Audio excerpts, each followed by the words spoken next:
भोपाल में अंतर्राष्ट्रीय वन मेले का आयोजन किया जा रहा है, जिसका शुभारंभ मध्य प्रदेश के राज्यपाल मंगूभाई पटेल और मुख्यमंत्री डॉक्टर मोहन यादव ने किया।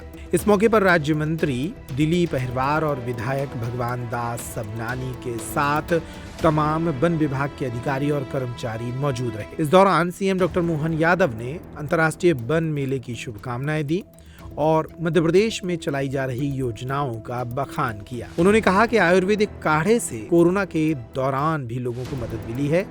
वनोपज से न सिर्फ शारीरिक फायदा है, बल्कि इससे वन क्षेत्र में रहने वाली जनजातियों को भी लाभ मिलता है। भोपाल का नाम बढ़ाने का काम मध्य प्रदेश की वन क्षेत्र में रहने वाली जनजातियां कर रही हैं। उन्होंने कहा कि भोपाल अकेला एक ऐसा शहर है जहां टाइगर भी घूमता है। वन मेले को लेकर उन्होंने कहा कि अलग अलग स्टॉलों में वन औषधियां हैं। साथ ही वन मेले में दोबारा आने की बात भी सीएम ने कही। इस दौरान राज्यपाल मंगूभाई पटेल ने सीएम डॉक्टर मोहन यादव के कार्यों की तारीफ भी की। इस अवसर पर आप सभी से मिलना हुआ बहुत आनंद की मेरे लिए घड़ी है। हमारे वन संसाधनों की महत्व और उनके संरक्षण के प्रति जागरूकता के फैलाने के संकल्प के साथ इतनी बड़ी संख्या में जन समूह भी एकत्रित होगा एवं पर्यावरण संरक्षण और संवर्धन के लिए दिशा में सुखद भविष्य का संकेत है। यहाँ हम पहले आए तो सभी वन स्टॉल को हमने देखा, करीब करीब यहाँ 300 स्टॉल लगे हैं। कई प्रदेशों से विदेशों से भी यहाँ स्टॉल लगे हुए। वन औषधि हम सब देख रहे थे। अभी 300 स्टॉल को तो हम नहीं वहाँ गए, मगर कई वन औषधि हमने देखी। हमने देखा आप सभी तो यहाँ बेचने आए, आपको तो मालूम है, मगर जो यहाँ भोपाल की जो प्रजा है उसको इसकी जानकारी नहीं है। मगर मध्य प्रदेश में बहुत अच्छा सा ऐसा फॉरेस्ट है। कोई भी हाईवे से नीचे उतरो तुरंत आपको फॉरेस्ट दिखना लगेगा। यहाँ बात हुई, अपने मुख्यमंत्री ने एक बात किया है। अभी दिन प्रतिदिन हम देखते जाए तो हमारा मध्य प्रदेश का जो प्रगति हो रही है और हमारे मुख्यमंत्री जो है वो इतने सक्रिय है, उन्हें कई बात यहाँ बताई।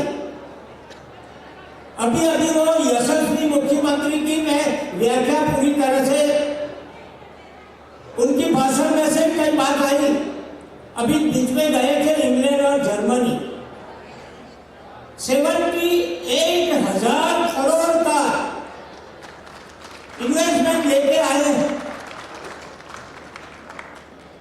और अभी जो वन मेला जो लगा है, उसी तरह शायद फरवरी में उद्योग मेला होने वाला है।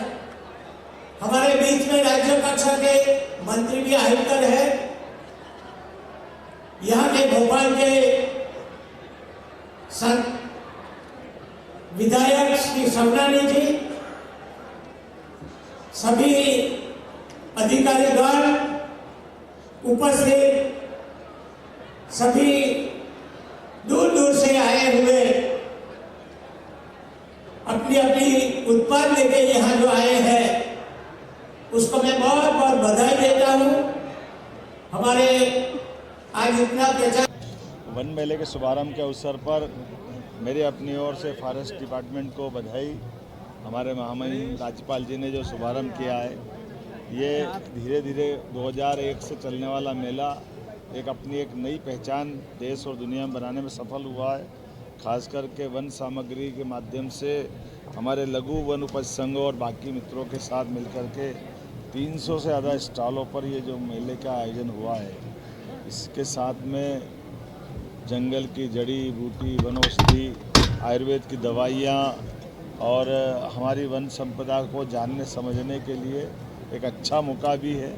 मेरी अपनी ओर से पूरे आयोजन को बहुत बहुत बधाई।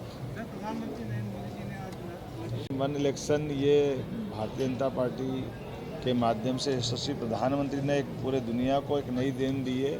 और ख़ासकर जैसे आपको जानकारी होगी 1973 के पहले वन नेशन वन इलेक्शन ही होते थे। ये तो तत्कालीन प्रधानमंत्री इंदिरा गांधी जी के समय कुछ क्रम टूटा था।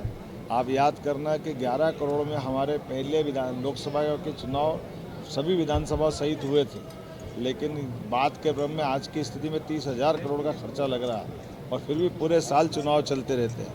ऐसे में वन नेशन वन इलेक्शन के आधार पर एक साथ चुनाव हो जाने से न केवल धन की राशि बचेगी बल्कि विकास के लिए भी पूरा 5 साल मिलेगा।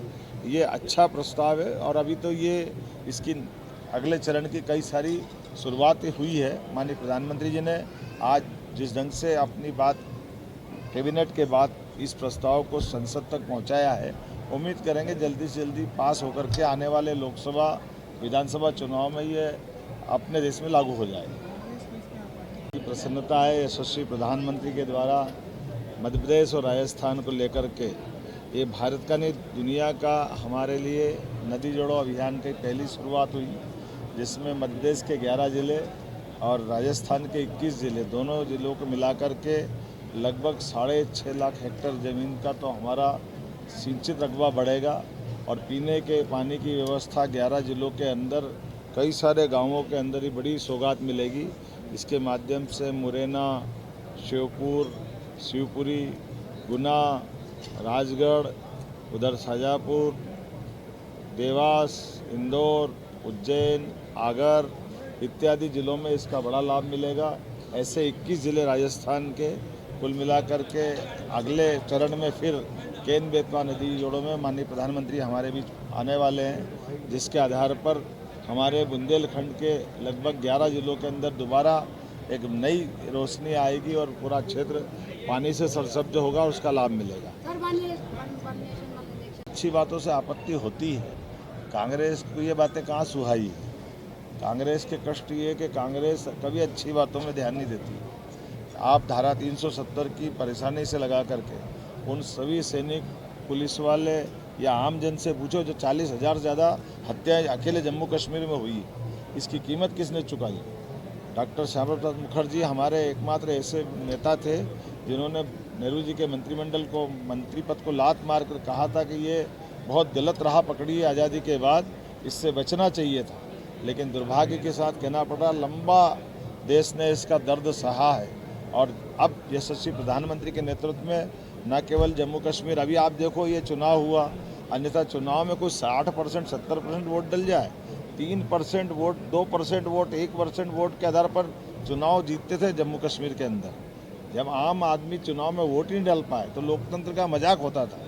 मैं उम्मीद करता हूं जिस प्रकार का समय चल रहा है, यशस्वी प्रधानमंत्री सभी जनहितैषी योजनाएं और दूरंदेशी के हिसाब से देश की ज़रूरतों को मद्देनजर रखते हुए लंबे समय की पॉलिसी पे काम कर रहे हैं। ऐसे में दुनिया का सबसे बड़ा लोकतंत्र आज गौरवान्वित हो रहा है। मैं मोदी जी के ऐसे सभी सुधार के कामों का समर्थन करता हूँ। बहुत बहुत धन्यवाद।